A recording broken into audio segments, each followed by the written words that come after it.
Yo. Welcome into the ChrisBeCappinn show, man. What's going on? Hopefully everybody is doing well. Massive slate on the NBA for today. It's actually a lot that I like, man. So what happened was I I didn't do a show this morning, which I typically do, and I just record it. And I didn't get a chance to do it this morning because I fell asleep last night without capping the whole game, without capping the whole card. So I woke up this morning, I got to work out in, had to do more work on the card, so I couldn't present information without like going through the whole card. So I said instead of doing a rush show this morning, I'll do a late show this evening and I'll go live again. So that's what I'm doing, man. Hopefully you guys are doing well. Hopefully you guys are making cash in the NBA. There is a bit of jankiness that's associated, but hopefully you guys can find some ways to make some money. I got some looks that I like today. I actually do. I feel like I took a long time on the card today, and got some looks that I wanted to share with you guys. Let's jump into it. So Prince Paul says, okay, Chris. He says, what up, community? Thanks for pointing out that Rockets team total over. Appreciate you. Yeah, so I actually forgot to send out anything yesterday. Actually, my life is crazy, man. And if I'm making the plays like most of the time right before the game start. Life is crazy, man. So I didn't send out anything yesterday, but Rockets team total over was a winner. It was a good show yesterday. I think everything outside of Jokic, who didn't get any assists but did get his rebounds, everything else was winners yesterday. We're not gonna talk about it, but yeah, it's a lot of winners. Algina says, what's good, Chris? Cash Duke -9.5 last night. College basketball. She got the over in Houston and Washington, and she took Bailey Shireman over his 8.5 points and under 149 in the Arizona and Iowa State basketball game. Yeah, I saw some stuff that was on Arizona State -6.5 yesterday. I see they got the job done. The over, I saw some stuff on the over as well, though. Let's see. What else are you guys saying? What's up, Hype MMA? Super good afternoon to you, my brother. Appreciate you for tapping in. What up, Smoke? What up, Free Sauce, the Tapped In gang? What up, Trail? Peasy, my guy. Shout out to the Wizards yesterday covering the first quarter and then winning the half. Yeah, they had a late push yesterday. Almost, ended up losing the game by 5. It was down by like 20 with like 6-7 minutes left, it felt like. What's up, Tasha? Appreciate you for tapping in. What's up, Sam? All right, let's jump into it for today, man. So no official recap for me at all. We'll jump straight into Jackson, AI Sports Betting Tool. Linked in the description if you guys are interested in checking it out.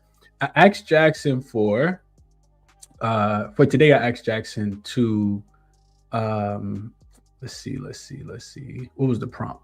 I want to make sure I read it off to you guys so you can steal some of my prompts if you guys are interested in checking this out. Let's see. Can I find it? All right, so all this is on Maxi. All right, here we go. I'm sorry about that. So analyze today's NBA slate. Identify teams where the current spread differs by 2 or more points from your actual projections. So Jackson's projected margins. For those games, evaluate the impact of recent against the spread trends and rest advantages in situational spots like back-to-back games. So Jackson went through the 10-game slate and says that the best 2 plays on the board are the first one being the Chicago Bulls plus the 10.5. Whew, this is interesting. I didn't read these before. So it says the market is laying a heavy double-digit line with the Thunder, but the situational data suggests that that this is an overinflation. Oklahoma City enters the matchup severely shorthanded, officially ruling out Shai Gilgeous-Alexander, Isaiah Hartenstein, and Jalen Williams. While OKC boasts the number 1 defensive rating in the NBA, the loss of their primary and secondary scoring options craters their offensive efficiency. Chicago presents a difficult matchup for a depleted roster because they play at the 5th fastest pace in the NBA at 102.4 possessions per 100 possessions. This high possession environment typically favors the underdog when the favorite is missing an elite shot creator. Furthermore, the Bulls rank 90th percentile for transition frequency off live rebounds. Without SGA to settle the half-court offense, OKC is vulnerable to the Bulls' transition attack. I don't know how much I believe that. But anyway, recent trends show the under is 240, 230, 224, 131, and 5 in similar large favorite scenarios since 2016, suggesting a lower scoring, grinded out game that favors the home dog covering. Okay. So Bulls plus 10.5. The second one is on The second one is on the Orlando Magic minus the 15. I'm laughing because there's a sportsbook spread, which is Magic minus 15. Then there's the Jackson projected margin, which is 19.5. So Jackson says it's a 4.5-point margin on this game. And also in the first game, it says that OKC, the projecting that game should be 5.5 for OKC. So 10.5 is too many points. You're getting 5 points of value in that spot. What Jackson thinks. So going to this next one, why Jackson likes the Orlando Magic minus the 15. It says this is a monumental step down in class for an Orlando team that has struggled recently, but now faces the league most advantageous situational spot. Washington is playing the second half of back-to-back after misleadingly close to the Houston last night.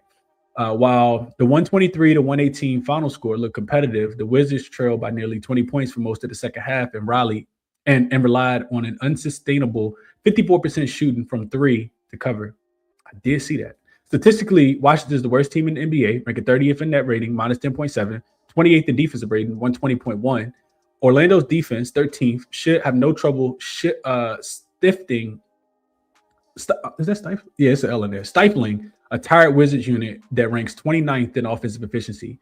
The Magic are motivated after two straight home losses and faces a Wizards team that ranks dead last in rebounding rate. Orlando's Wendell Carter Jr., averaging 9.2 rebounds lately, should dominate the glass, leading to a massive discrepancy in second chance points.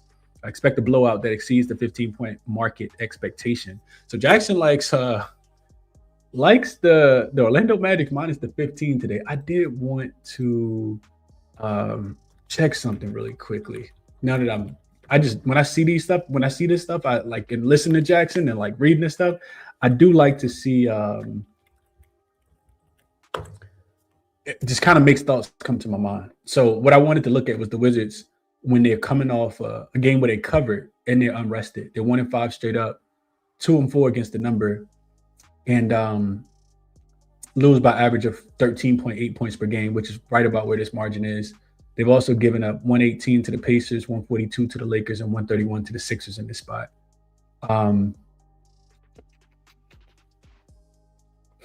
Interesting. Maybe I'll do a little bit more work. But those are the two looks for Jackson. Bulls plus 10.5, Orlando minus the 15 for Jackson for today. All right, let's jump into it for today, man. Let's get to it. So first up, Dallas Mavericks and the Charlotte Hornets. Let me just double check the injury report, make sure I don't have anything missing, and we'll get into it. So yesterday I wrote in my notes, or I guess last night, I did look at the injury report last night. I did write that Najee Marshall was going to be out.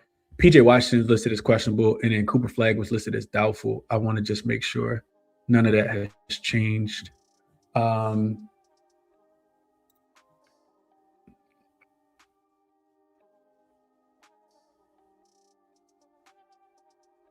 Yeah, Cooper Flag still doubtful. PJ Washington's actually upgraded to probable, it looks like. And yeah, it looks like he'll return after a 3-game absence. Okay. And then who else was on the list? Klay Thompson's doubtful. Najee Marshall is out. I think I said that already. On the Charlotte side of things, everybody's in except Kobe White. Okay. So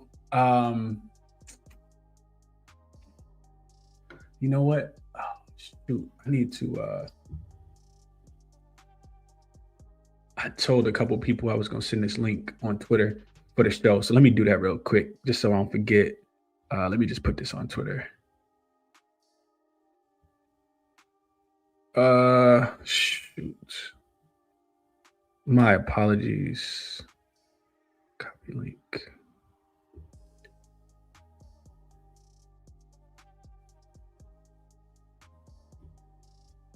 All right, cool. All right, so let's get into the actual game here. Only Kobe White so for Charlotte.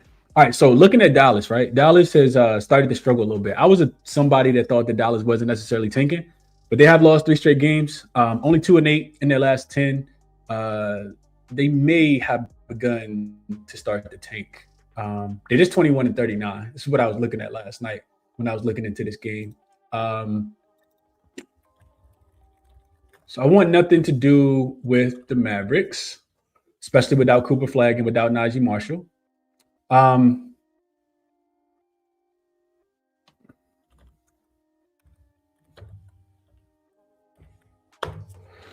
So, all right, nothing to do with Dallas. Charlotte has actually won 4 in a row, 7 of their last 10. They've covered 9 of their last 10, including 7 straight. But they are playing the first leg of a back-to-back. They got the Celtics tomorrow. Big Beantown on deck. These two teams played earlier this season. Cooper Flag had a career high. What was it, 49? I think he had 49 or 50 points. Now you're missing Cooper Flag, and you've seen this total start to come down. This was at 231.5 when I wrote it down yesterday. It's all the way as low as it looks like right now. It's down to 231.5. Gotta agree with the movement coming in on the under here. I actually like Dallas team total under. That's I think the best way to get paid in this game. I was looking at some stuff last night, or I think I was actually doing this morning. So without AD, without Cooper Flag, without D'Angelo Russell, without Derek Lively, without Najee Marshall on the floor, Dallas has an offensive rating of 102.3. That's the first percentile, 1 percentile, which is the worst you can be per clean the class. I'm not sure how they're going to score in this matchup either. If you look at what Charlotte has been able to do on the defensive end, granted it is first leg of a back-to-back and they got a big game against Boston. But if you look at what Charlotte has been able to do on the defensive end, man, they've been really, really good. And the other thing about Charlotte is they're not a great, they can make threes, but they're not a great three-point shooting team. So in my opinion, they rely heavily on a little bit more on their defense rather than their offense, which is why I think this total is coming down.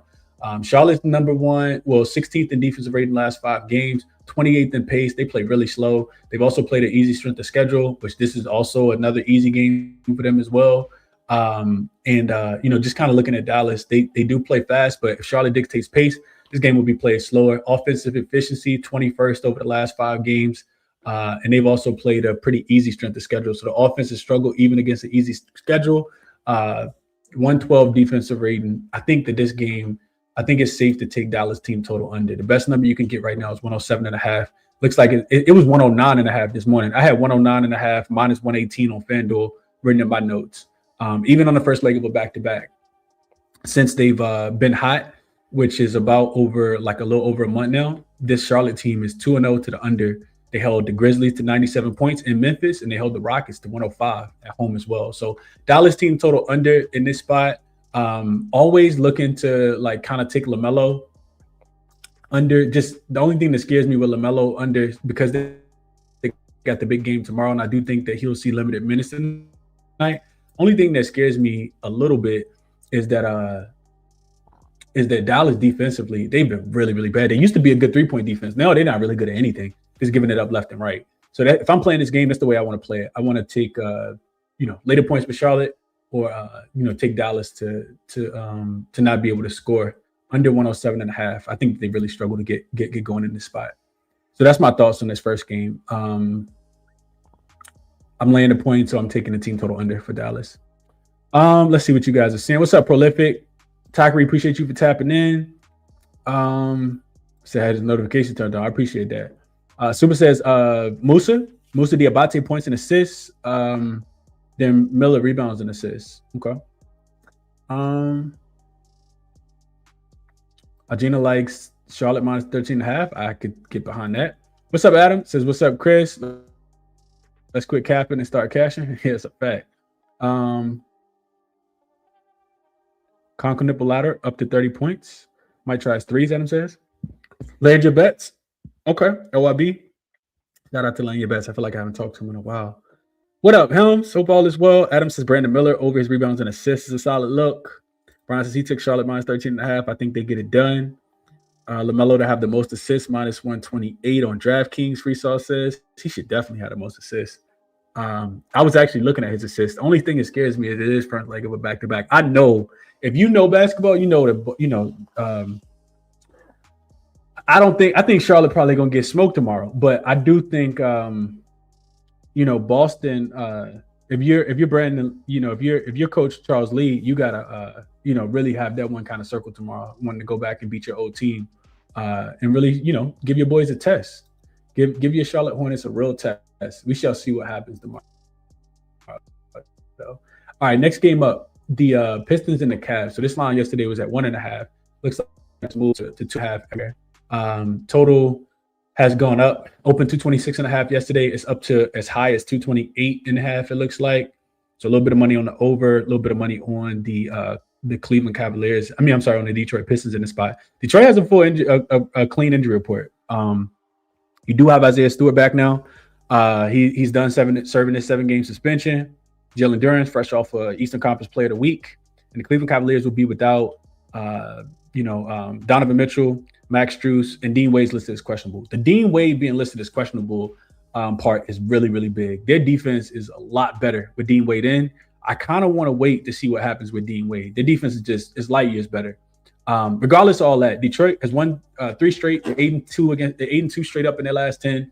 They do got a date with the San Antonio Spurs in San Antonio, potential look ahead spot. That game's on Thursday. We know San Antonio just mollywopped them at home last week. So I was looking at Detroit. They have played a really, really difficult strength of schedule. You go through a look at who they played in their last 5 to 10 games. It's been a gauntlet. We know that these two teams just played, right? And the Charlotte Hornets struggled. I'm sorry, not the Charlotte Hornets. The Detroit Pistons struggled in that spot at home. Maybe they just weren't motivated because there was no James Harden, there was no Donovan Mitchell. I just can't see a world where Cleveland can win this game. Like, I don't think they can win the game for outright, especially with Harden having a hand injury. He's kind of dealing with that.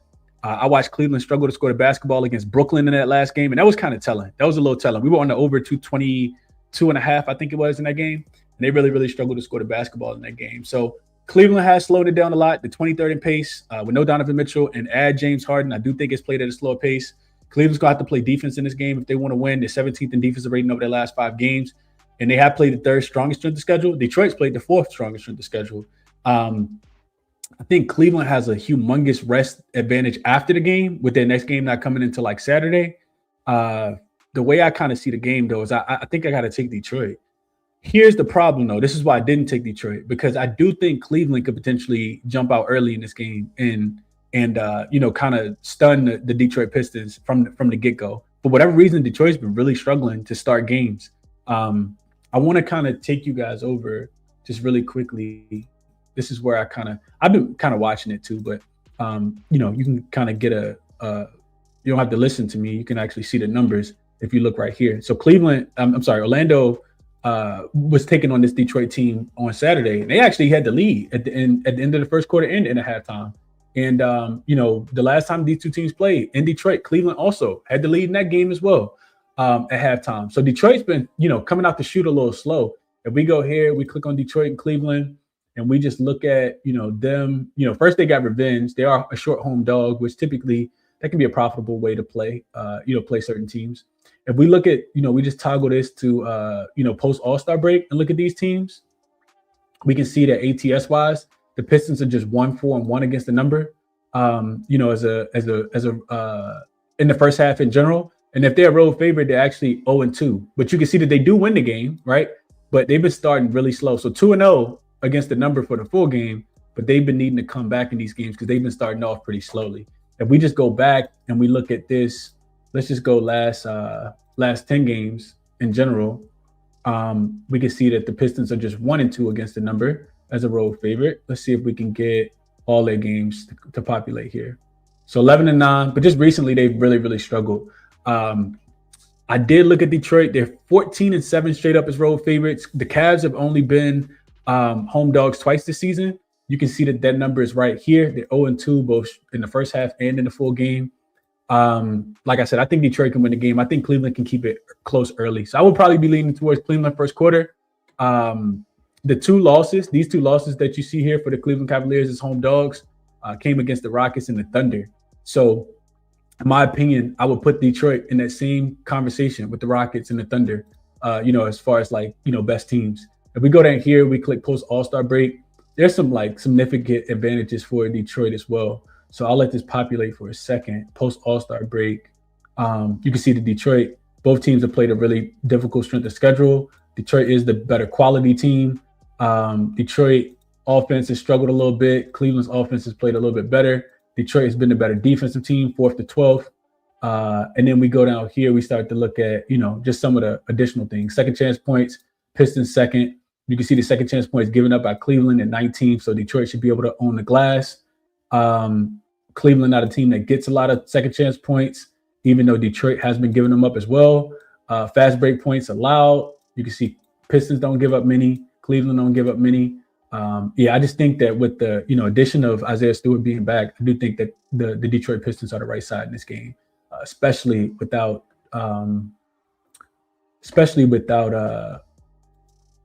without Donovan Mitchell. I think Detroit is the better team. So that's my thought process on that game. If I'm betting Detroit, I want them full game. If I'm betting Cleveland, I'm probably looking towards first quarter or first half is my thought process. Let's see what you guys are thinking here. Detroit -2, under 228, but no play. Harden doesn't move the needle for me. Not me. I mean, he does, Resource. He just, I don't know, man. I don't trust Harden defensively, though. Says he loves the under. I think Cleveland will have to bring it on the defensive end to keep this game close for sure. I do agree with that. Adam says this got to be the Pistons spot for revenge.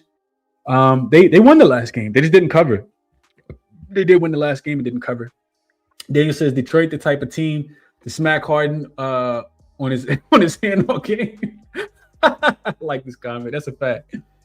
Free Sauce is Evan Mobley 3-ladder. He wants no smoke in the interior presence with Duran and Beef Stew. Last 5 games against Detroit, he's had 3, 2, 1, 2, and 4 in those most recent games. His line is a half. Oh, I like that. I like that. I like that a lot, Free Sauce. I do like that. Analysis is on point. I like that a lot. Let me see what I can go get. I'm gonna write that down. I don't want to hold the show up, but I do like that a lot. Evan Mobley to hit a 3 over 0.5 3-pointers made. Yeah, I'm gonna put Free Sauce beside it too, so I can give you a shout out if I actually take it and it wins. All right. Let's see. Player made 3-pointers. Let me see if I can get the best odds at real quick. I'm gonna give this to you guys so y'all can see it as well. I mean, not see it, but so y'all can know where it is. Mobley. So Mobley -165. That is kind of juice. -165 on BetMGM. Everywhere else got it for -200 though. So take with that information, do what you want. What's up, Mark? Hope all is well with you. Gina says Detroit money line. Super says because K shot 10 of his 10 shots in the first and doesn't get anyone else going. So maybe that's why they struggle. I think K can get his points for sure. Mark says he likes Detroit money line under 228 as well. Smoke says K fouled out in that Cavs game. Who was you guarding to foul out? Like, I don't know what they was doing. Adam says Mobley over 4.5 first quarter points. He's cashed 9 out of the last 10 games. He also had 10 in the first half. Okay. Duncan in the slump. Yeah, Duncan Robinson has the greatest matchup that a man can have today, and he will probably stink it up. I was looking at that matchup. Duncan Robinson sucks in the great matchups. We know the Cavs struggle guarding the 3-point line. Detroit, when they struggle in games, specifically on the road, is when those 3-point shots are falling. Typically, you want to take under in that spot as well. Adam says, I do love the Mobley look for 3, Free Sauce. Okay. Sam says, can you explain 3, 2, 1, 2 comments from Free Sauce? Not fully understanding it. Yeah, that's just how many threes he's made in all those games. That's all that is, Sam. So he made 3 in the 5th farthest game away, 4th in the 4th farthest game away, 1 in the 2nd to farthest game away, and 2 in the last game. That's all he's saying. All right, let's keep going. Before we do, y'all do me a favor, hit the like button, subscribe to the channel, man. And now let's keep going. All right, so Brooklyn and Miami. I'm actually got to pull this one up on the screen so I can show you guys what I saw here, because y'all probably thinking, man, what the are you thinking, Chris? Would you play this game? So I'll show you guys what I'm thinking. I did see real quick before I get into the game. I did see that what's his name? Wiggins was downgraded, right? I think Andrew Wiggins was downgraded to probable. We'll see if he plays. Davion Mitchell is also listed as questionable in this game. I would want Davion Mitchell in too, but I do kind of got a way I want to play this game. So I'm actually going to go straight over to straight over here to Give Me the Dog.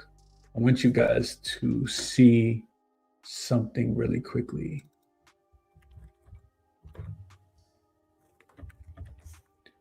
All right. So look at this real quick. I want you guys to see this. So only thing I wrote in my notes is that Brooklyn was 12-18 against the number, 3-7 against the spread in their last 10 games. They've lost 8 straight. only covered one of the 8. And I didn't write anything down on the Miami side. Like, I don't think it was anything to write down. Miami, they got a big win. I think they're pretty rested. They haven't played since they beat Houston on Sunday or Saturday. I think it was Saturday that they played Houston. So they haven't played since then. Let me just make sure I got the right tab. Yeah, I do. Okay. All right, cool. So watch this. So this career here is just the Nets in the last 30 calendar days. And again, you can see what I'm talking about, right? 2-11 straight up, 3-10 against the number, losing by an average of 15 points. You can see that right here, 15.1. This margin right here, 119 to 104. And 8-5 to the over. You can see that as well. Game totals average about 219. But here's the thing, right? So you can actually take this and you can do whatever it is you want to do with it, right? You want to see the last 30 days. You want to see the last 40 days. You can see 40 days here. Here's what I did with it. I looked at the Nets as double-digit road dogs since January the 21st. So it's a little bit over a month. And they are coming off a game where they covered, which they've not been good in that spot either. But look at the Nets off losses. I'm sorry, not off losses. Look at the Nets getting double digits on the road as a dog since January 21st. They are 0-6 straight up, 0-6 against the spread, losing by an average of 38 points. If you go here to this sum category that you guys can see that I'm highlighting right here, this is how many points that they lose by. So 37 to the Celtics, 19 to the Thunder, 28 to the Cavs, 53 to the Pistons, 37 to the Clippers, 54 to the Knicks. I am not a firm believer in the Miami Heat at all, but I do think that this is something that you just got to take. Like, I feel like Miami first quarter, first half have to be a look. Look at the first quarter, right? So here's Q1. You guys can see right here where I made it blue, right? 33-21 is the average score at the end of the first quarter. And I tweeted this out the other day that the Miami offense is not a real offense, especially in the first quarter. They had 5 points with 5 minutes left in the first quarter against the Cavs the other day. So this is a 12-point margin in the first quarter. In the second quarter, it gets no better, 30-21, right? So on average, this team is losing 63-42 in the first quarter, in the first half. Miami first quarter, I think, was 4 last time I looked. First quarter was -4. First half was -8 was the best numbers that I saw you could get. I think it's worth the look, man. I think it's worth the look. I just think that Brooklyn is not a real basketball team. You can get 4 right now at -115 on Bet365. Maybe you wait for Davion Mitchell just to make sure. Miami has not been that great, like in the first half and first quarter in general, specifically as a favorite, but I just think this is a smash spot for them right here. They've been talking about, wanting to get right. Khalil Ware had a big game, looking for him to have another big game. Brooklyn's not a real defense.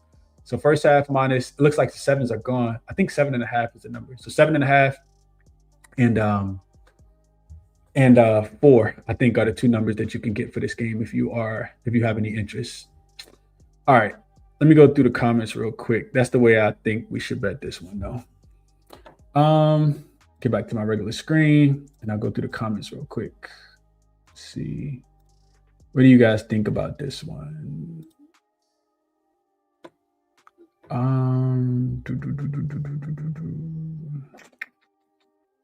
Resources, Chris, the only person who I feel efficiency balances going through the game and giving his opinions while still interacting with his members. Yeah, I appreciate that. Appreciate that, Resources. I just wanted to be like anybody that's been rocking with me for, since I got started. It was like this on Twitter. It was the same thing, right? Just listening to people, thought processes, because a lot of the times I can bounce ideas off of what they're seeing, and then that gives me another angle. That's why I like doing the live shows so much. Adam says he's on Larson points because consistently he goes over without Powell being in. Also, Ware over his points and rebounds. If he gets 22 minutes, he's over in 100% of games. He should, man. I heard the quotes from Bam afterwards. He played the whole fourth quarter, I think, against the Houston Rockets in that last game. Just Jay says, is this your new time? I just got the alert. You were live. Hope all is well. All is well, Dre. Hope all is well with you. It's not my new time, though.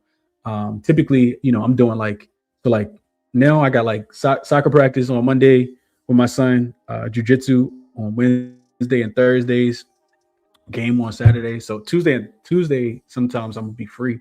But if we're not Tuesday, we still hooping. we practicing jiu-jitsu, even though it's an off day. Like he loves soccer. So like I'm just with my son most of the time in the evening.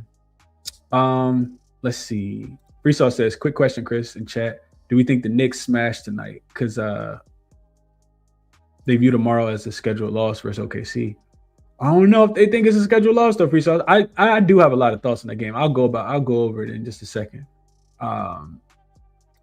Freestyle says, don't trust Miami as 10-point favorites against anyone. Yeah, I think the line set this one high for a reason. It wouldn't surprise me if Orlando won by 25 and Miami was able to find a way to win by 20. Here's the thing about Miami, right? Miami was just Miami let me down when they were playing in Philly the other day. But if you look at the Heat, when they were coming out the All-Star break and they was getting these soft games, like remember they beat the Hawks by 31? The Hawks were on the second leg of a back-to-back. That was their first game out the break, though. Won that game by 31. Then they beat the Grizzlies, another tanking team. They beat them by 16. And they jumped on them early. First quarter was 39-33. And then they lost to the Bucks. That was on the road. They lost to the Sixers on the road. And they come back and get a big win against the Rockets. So I do think let me see. This is real quick. I don't really like laying this big of a number with the Rockets, but they are, with the Heat. They're 2-1 against the number as double-digit favorites this season. Beat the Warriors by 14, beat the Grizzlies by 16, beat the Bucks by 3 when they were laying 10.5. So those are the numbers for the Miami Heat. Wendell Carter Jr. just downgraded. Wow. Somebody rebounds got to go up because it's going to be a lot for the taking there. Maybe even Apollo rebound and assist game as well. Paolo and Jalen Suggs, one of them probably going to get 10 assists or a triple-double, something like that. The Wizards' defense is that bad. All right. Next game I wanted to touch on was the I didn't change this. This is still says Clippers and Wizards from yesterday. But this is Spurs and 76ers. And I want to give you guys some thoughts for the games I didn't make graphics for as well. So Spurs 76ers, this line was I think it was plus 8.5 last time I looked. And the total had come down. What did it come down to? Let me just double check real quick. Yeah, actually gone up 232. So a little bit of over money. Money coming in on the over here. I don't know how much I necessarily agree with that. I wish it was coming in on the over on the 76ers team total. So I think this is a nice little bounce back spot here for San Antonio, right? Relatively healthy. I didn't really see anybody on the injury report. On the Philly side of things, though, no Embiid, no Paul George, no Kelly Oubre. You got a Spurs team that has been playing really good. They're 7-3 against the spread in their last 10 games. They're coming off a terrible loss against the Knicks where they got smoked in that game. I took the first quarter over, and they just couldn't score the basketball. It looked like they were deer caught in headlights. Now you get a Philly defense that's been pretty bad recently. Philly, I'm not expecting much out of, right? We've seen them struggle against really, really good defensive teams, especially when they don't have Joel Embiid. I think they get suffocated in this game as well, man. Philly defensively last 5 games, full season 17th. Last 5 games 17th as well. About a 114 defensive rating, fouling at the highest rate. I think San Antonio. I think they do whatever they want to do in this game, man. And I don't really like trusting San Antonio on the road, but I think it's a major bounce back spot. We talked about San Antonio being the best first quarter team, so that's something I've written down and put in my notes. San Antonio first quarter, you can get a -2 right now. I think that they come out, establish themselves early. I just think that there's a lack of rim protection on the Philadelphia 76ers side of things. Like Drummond not going to be able to get the job done. I was kind of looking at Drummond under his points, but it's so low that I don't want to touch that. But yeah, I think that they're going to struggle immensely in this game. This is the ESPN game or whatever national television channel it's on. You can't really keep up these days with all the different streaming services, but this is a national television game. The Sixers do have a game tomorrow. I forgot who they play, but the Sixers do play again tomorrow. Matter of fact, I still got it pulled up. Hold on. I'll tell you guys. So Philly plays Utah tomorrow. So it's at home. Not that they, will overlook the San Antonio Spurs for the Utah Jazz, but I do think that they're going to lose this one. Philly also, for whatever reason, just better on the road than they are at home. 13-17-1 against the spread at home this season. I looked at San Antonio coming off a loss. They've been pretty good, 10-7 against the number, 4-1 to the under if they're off a loss, and Wemby's playing in the next game, and it's on the road. So a lot of things to like about San Antonio in this game. show you guys one of the two player props that I absolutely love today. And I didn't pull the trigger on this one quite yet, but it is in the chamber. And I'll tell you guys my hesitation as well. So if we look at this is Tyrese Maxey, right? So I kind of want to start this looking at Tyrese Maxey just in general, right? So Tyrese Maxey, I like Tyrese Maxey points and assists, and I actually like it under. The number is 38.5, right? You see it opened at 37.5. It got bumped up to 38.5, and then back down to 37.5, and then back up to 38.5 today. Okay. So on the full season, you can see that Maxey's over this number in just 40% of his games, 23 of 58 games. He averages right at 35.9 points and assists, right? So then really the only things that I factored in was no Joel Embiid, no Paul George, and then I looked at how good the San Antonio defense is. So without Embiid and without Paul George, you would think that Maxey would get more usage and he would be more productive. I actually think that Mitch Johnson is smart enough to know if you cut the head of the snake off and make somebody, like the rookie beat you, make somebody like, Quentin Grimes beat you, then you're probably going to have a little bit more success. So this number is super high, in my opinion, for Maxey. You can see that he's under this line in 13 of his 19 games. The Spurs allow the third fewest points in transition. Maxey gets 21% of his points in transition. 16% of his points come at the free throw line. The Spurs foul at the second lowest frequency. 33% of his points come in restricted area. San Antonio gives up the fourth fewest points in the restricted area with Wemby down there. And then you look at similar players, and they really struggled in this game, in this spot as well. I think. So here are a couple of them, but I when I was looking at the list, it was Brunson, Quickly, Cade, Jalen Suggs, LaMelo Ball. Like you can see Jose Alvarado on the list. I wouldn't really too much include him, but you can see the guys that were down here where they really struggled against this San Antonio defense. I also looked at in games where they're just a dog. Like so San Antonio, where Philly is expected to lose the game. And they don't have Joel Embiid and Paul George. He's under in 5 of the 7 games. He averages just 34 points and assists in that spot. So the only thing that could really kill this is if Maxey starts to hit a bunch of threes and the San Antonio Spurs struggle to run him off the three-point line. I think that's the only way that this can actually lose. If Maxey gets hot from the three-point line, he hits about 5 or 6 threes, which we saw Brunson do in that last game. And I told you guys, I think somebody was asking about Brunson first quarter points. And I was saying that the Spurs are one of the worst pull-up defenses in the NBA. We know Maxey loves to walk into a three. He hasn't seen a three that he doesn't like. So that's the only thing that scares me a little bit. But the Spurs don't give up a ton of assists. You can see that they're 12th in assists. They're 7th in points allowed. So yeah, I kind of like this look on Maxey. I think you just put, probably just put Stephon Castle on him. Really good defender. Make somebody else beat you. So I like Maxey under his points. The other one was that's it for this game. Let's see. I want to show you guys. Well, actually, I'll just talk you through this one. I'm actually not gonna pull it up. I'm gonna go through the comments real quick, and I'll give you guys my thoughts on the rest of the games, and we'll get ready to get up out of here. So let's see what you guys are thinking here. I would be playing. I know the spread is getting bigger, but I think San Antonio gets the job. If you don't want to take San Antonio to get the job done, I think you could potentially take the under on the Philadelphia 76ers team. I think Philly's going to really struggle to score in this game. Their team total right now, I think last time I looked was like 112.5. San Antonio first quarter -2, I think is also playable in this game. I haven't bet anything yet, but those are the looks and the ways that I think you could get paid in this one. And of course, Maxey under his points and assists.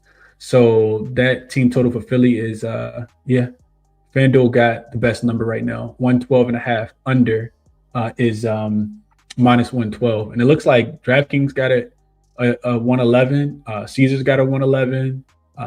Fanatics got a 111. Ballybet got a 111. Bet Rivers got a 111. So this is starting to drop just a little bit. PJ Washington's in. Cooper Flag is out. Caleb Martin is in. Okay. So, yeah, a lot of ways, in my opinion, to kind of like this one. Let's see what you guys are thinking real quick, and then we'll get to the rest of the games. Bang King of the Court Super says, like Wemby over his rebounds and assists. Free Sauce says, I can see that. Black says, Chris looking like a professor with the glasses on. These just blue light glasses. Just because I'm, looking at the screen so much, I just got me a couple pair of blue light glasses. kind of help my eyes. I need them to be prolonged, you know. Brian says, Spurs smash spot. I like it here. Lady Wood. Yeah, makes sense. So let me just double check real quick. Let me see if that 2 is still available. Yeah, 2 is available on Caesars at -125. It looks like 2.5 everywhere else is available. If you want San Antonio early, I do think that they start early. What up, Jimmy? Appreciate you for tapping in. Kyle doesn't do a show in the evening no more. I think that's why me and Ski haven't been doing it. But yeah, I miss being on the show too, man. Kyle's a funny guy. I like doing shows with Kyle. And shout out to my guy Ski as well. 77 Figures says Spurs should cover, but they have been on the road forever. It is a tricky spot. This is the last of a 5-game road trip, I think. So good call out about 77 Figures. I still would take them. 76ers has really been struggling. We saw them play against a really good defensive team in the last game. They played Boston, just really got stifled in that game. And I think the same thing could happen here, even though they are at home.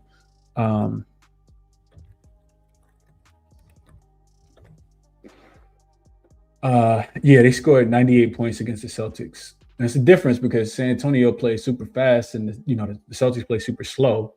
But yeah, they've kind of struggled without a beat recently. Fox rebounds and assists. People were averaging 10 assists alone when Embiid and Oubre were out. Okay. Who you like for King of the Court? Give me a solid dark horse. No Luka. I have no idea. I don't bet King of the Court, man. I have no idea. Let's just look at the slate real quick. See who got the best matchup and who needs to, have a good game. I would omit the Dallas game just because I feel like Charlotte's gonna, probably blow them out. I could see it potentially being Cade. If Cade wants to send a statement to the league, it could be Cade. If not Cade, fast-paced game. Could be Paolo. Paolo going back and forth with his coach. He get a super soft matchup against the Washington Wizards. I could see some Paolo. Miami just shares the ball too much for me to pick anybody from their team specifically. I think it'll be by committee. So Paolo, Cade, Knicks in Toronto, I think I'll stay away from that one. OKC in Chicago, I think I'll stay away from that one. San Antonio, Philly, it could definitely be Wemby. Like who guarding Wemby? Drummond? Bona? It could definitely be Wemby, especially coming off a loss. So Wemby and Paolo would be my top 2 so far. Memphis and Minnesota, I hope it's not Ant because I like Ant under. I like Ant under. And it could definitely be Luka. I mean, he got the Pelicans, and they have some pretty good defenders. But we know if you can get King of the Court for the first quarter, take Luka because he always had the greatest first quarter ever. And then Phoenix and Sacramento probably going to be a dogfight of a game. Not a lot of points scored in there. So I would go Paolo. Wemby. Wemby do kind of he like share the ball a lot though. Sometimes like San Antonio got some killers. So yeah, I'll probably go Paolo, Luka, Wemby. Yeah, I hope it ain't Maxey. I tell you that. I hope it ain't Maxey, man. That's nice. That's nice. Giannis double. Yeah, 15.5 with the Orlando Magic. I mean, it's the Wizards though. It is the Wizards. All right, let's go through the other games real quick, and then I'm gonna jump off here. So, what games did I touch on? I'll give you guys what I had in my notes real quick. I didn't have a lot of systems active today either. All right, so we went through those. Went through that. So New York and Toronto, right?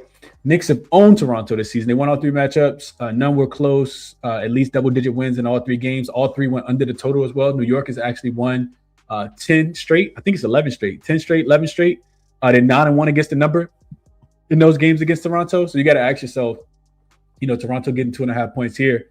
Like, is this the game, right? I remember thinking it was the game last time. And the Knicks came out. I think they got punched in the mouth early in the first quarter. After the first quarter, it was easy. They had it on cruise control against the Toronto team. Colin Murray-Boyles is out. Scotty Barnes is questionable with a thigh injury. I don't know if he ended up getting upgraded, but that's what I wrote in my notes earlier. Anthony Edwards actually downgraded. Dean Wade is out. Downgraded to questionable. Davion Mitchell is in. Okay, so yeah, you definitely want to take, if you want Detroit, you want to jump on it now. If you want the Heat, it's a good time to jump into with Davion Mitchell being out there. That's just another defender. The Wizards will have 9 players available for the game against Orlando. Is what the beat reporter just said. So yeah, I mean I think the 15 might not be rich enough. Honestly, the Wizards probably gonna struggle to score the basketball as well. Orlando, I think, is number 1 or 2 defensively last 5-10 games. Washington team total under might be a good look as well, especially with them shooting 54% from the 3-point line. It should be some regression, and I think they're gonna struggle to score the basketball tonight. So just based on the updated injury report, those would be my thoughts. So I didn't know what to do with Toronto in New York. New York, of course, got the big game tomorrow against OKC at the Garden. Back-to-back coverage against Milwaukee and San Antonio.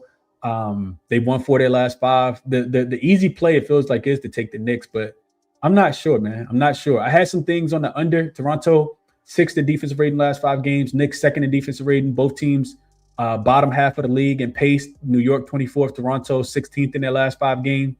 Toronto likes to attack the rim, take a bunch of mid-range shots. New York has been great at both of those shot zones. Toronto also likes to push the pace. New York does a good job of getting back. So I was thinking under, but then I started finding some stuff on the over. So I looked at teams with triple revenge, and then they're getting I looked at teams that were who have won all 3 games in the regular season, and now they're short road favorites in their next game. And since 2020, that's actually a 70% trend to the over, 56% to the over all time. So I think, the books kind of adjust these totals and put them down, and then you finally see an explosive offensive game from these teams. I looked at the Knicks as on the road with no rest in their next game. So first leg of back-to-back for the Knicks. They're 3-1 to the over in that spot as well. So I didn't bet the total. I really wanted to get there with under. I kind of want to bucket now and bet over. Every time I take a Toronto under, it finds a way to go over. I took the under against OKC. OKC was on the first leg of a back-to-back, and they, were able to score the basketball in that game too. I don't know. I feel like the Knicks just kind of owned the Toronto Raptors. So maybe the Knicks get the job done again. I think the Knicks have the game tomorrow kind of, I wouldn't say circle, but I don't know. We'll see if they want to punch first and, maybe they can chill a little bit and then play OKC tomorrow. The game for OKC tomorrow is going to be tough because OKC is resting SGA and Isaiah Hartenstein today, but we shall see. So that's my thoughts on that game. I'm probably not going to touch it. If I do, it'll probably be something live. OKC, Chicago. So that line's 10.5. No SGA, no Isaiah Hartenstein, no AJ Mitchell. And then on the other side, Jaden Ivey and Anthony Simons, Jalen Smith and Patrick Williams are both out. I mentioned OKC got the big ESPN game tomorrow in the Garden. And Chicago, last of a 7-game homestand, only 2-8 against the spread in their last 10 games as well. Harrison Barnes actually got downgraded to questionable. That might be a good thing. Injury report is firing right now. I almost kind of want to take Chicago plus the points here. Chicago, nice little bounce back spot. We called it in that last game. I didn't bet it, but we did call Chicago getting the job done against the Milwaukee Bucks. And they've just been at home for such a long time. With OKC having a game tomorrow, they probably going to, take this one with a grain of salt. Chicago can just be that bad, though. And I think if I wanted to bet Chicago, I really wanted to do it in that last game. So I don't really have much interest in this one. Not anything at all, if I'm being completely honest. OKC, we've seen just kind of be like Boston a little bit. Super professional team. Like they're trying to beat everybody. Chicago not playing a lot of defense. So, I mean, in the third quarter, they played defense when, the Bucks scored 8 points. But outside of that, they haven't really shown me anything. So, I think I'll stay away from that game. 10 is a lot of points, though. I guess I had to lean towards the dog, but probably not a game on play. Memphis and Minnesota. I really can't even give you guys thoughts now that Anthony Edwards has been downgraded to questionable. I guess he's not going to play. That line, of course, should be dropping. I see it all the way up to 15.5 on DraftKings. If you get downgraded this close to game time, I kind of feel like you probably aren't going to play. But we shall see, man. We shall see. I'm not sure. I did like Ant under his points, rebounds, and assists, though. It was 40.5 this morning. Memphis really just may get blown out in this spot is what my initial thought was, and they could potentially pull all the starters with them being on the first leg of a back-to-back. They got a game against Portland tomorrow. And if that's the case, Anthony Edwards will also probably be sitting on the first leg, in the fourth quarter. And then, Ant just not getting up for these really subpar games. In games this season as double-digit favorites, he's been a bit uninterested, to say the least, just kind of based on the numbers. He's only over in 6 of his 14 games.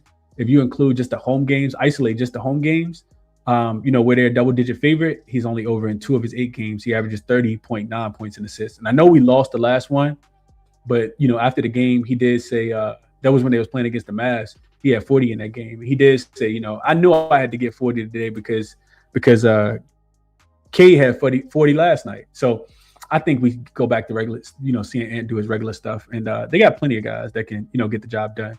I see Wendell Carter Jr. just got rolled out as well. But just kind of letting you guys know that. Then New Orleans and LA, this line was at 10 last night. It's come down to 8.5. I guess I got to agree with the movement there. Zion is listed as questionable. He did say in the interview with I can't think her name right now, the girl that worked for ESPN, the lady that works for ESPN, that he was going to play in this game in the interview he did yesterday. So, everybody come back when they play against the Lakers. The total shot all the way up from 235.5 up to 242.5. I don't really know about that. This is the 4th of a 6-game road trip. They've won 4 of their last 6. Covered 4 of their last 5. The New Orleans Pelicans have. The Lakers back-to-back wins and covers against Golden State and Sacramento, second straight home game. They have owned the Pelicans for whatever reason, but I can't lay 8.5 with the Lakers. I feel like, with DeJounte Murray being back now, the defense could potentially get a little bit better. You still got Herb Jones and Trey Murphy out there as well. I think New Orleans is probably the right side in this game, especially if Zion gets rolled in. I think that 8.5 is too many to lay with the Lakers, but I didn't bet it. And then Phoenix and Sacramento, interesting game here. And the reason why I say it's interesting is because we haven't seen, this Sacramento team play. I'm sorry, this Phoenix team play in a really long time. I was going through it. I was like, man, when the last time they played? The last time they played was when they beat the Lakers. The Lakers have felt like it played like 3 games since then. So I went back and looked at it. It's 4 days of rest for Phoenix compared to only 1 for the Sacramento Kings. The line has come down from 10.5 down to 9.5. I do not want anything to do with the Sacramento Kings. It looks like they only have Keegan Murray and Carwell ruled out. Phoenix will get Devin Booker back. Jalen Green, Dylan Brooks continues to be out. I just don't want to play games with the Sacramento Kings, man. This is not a real NBA team, in my opinion. Worst ATS team at home, 11-17-1. First game home off a 5-game road trip. I think that's a flat spot. And then I mentioned the big rest advantage. Phoenix having 4 days compared to just 1 for Sacramento. He scored 104 points against the Lakers. So if you can score that many points against the Lakers, imagine how many you can score against Phoenix, who, in my opinion, is by far leaps and shoulders better, head and shoulders better than this Laker defense. So, I think, I would be laying the number with the Phoenix Suns or just taking the Sacramento team total under if I was playing that one. Let's see what you guys are saying if we have anything else. What's up, Bet at Your Own Risk? He says, I've got Diabate and Ware getting a double-double tonight. Okay. I did see that as well. No pass. And Jalen Tyson threes. Tyson PRA without Dean Wade being there. Casey Wallace points. I could definitely see Casey Wallace going crazy in that one. 77 figures says Spooky Cardi will take the Lakers -8. They have a YMCA rec type game against the Pelicans, potentially. Locke says, I caught that under this morning for Minnesota-Memphis game, Chris. Yeah, we know that they go under. They go way under. And that line has moved from, looks like 15.5 is still available on Hard Rock, but it's coming down to 13.5 with the Anthony Edward news. Gobert should be able to dominate. Whatever it is that he wants, he should be able to have in this spot. Raynard double-double against Phoenix. I don't know. They give it up inside like that? I'm not sure. Pelicans money line. Booker under his 5.5 assists. Okay. All right, let me type out the rest of the things that I had because I couldn't even make this list like as long as I wanted to be. But you see, I put Anthony Edwards and Tyrese Maxey. Those are actually the stars that I want to fade tonight. Let me give you guys the rest of them real quick. So going back to the top, I'm gonna try to be quick with this. All right, so Dallas and Detroit. I'm sorry, Charlotte and Detroit. Charlotte's minus the 13. Dallas team total under, I think 107.5 was available. Detroit, Dallas. Detroit definitely now. I probably would just take the money line. If you like Cleveland, I think you get in and get out with them early. Detroit has been starting the games off really slow. Washington, Orlando, with no Wendell Carter Jr., I don't care. The line's still going up to 16. So minus 15.5 is what I would take. Not Washington. No, not Washington. Orlando minus 15.5. And I would be playing Washington team total under as well. Brooklyn and Miami. This is the spot, right? Miami first quarter -4. Miami first half -8. I think those are the ways that you get paid in that game. New York, Toronto. I think I'll stay away from that one altogether. OKC, Chicago. Stay away from that one. San Antonio first quarter -2.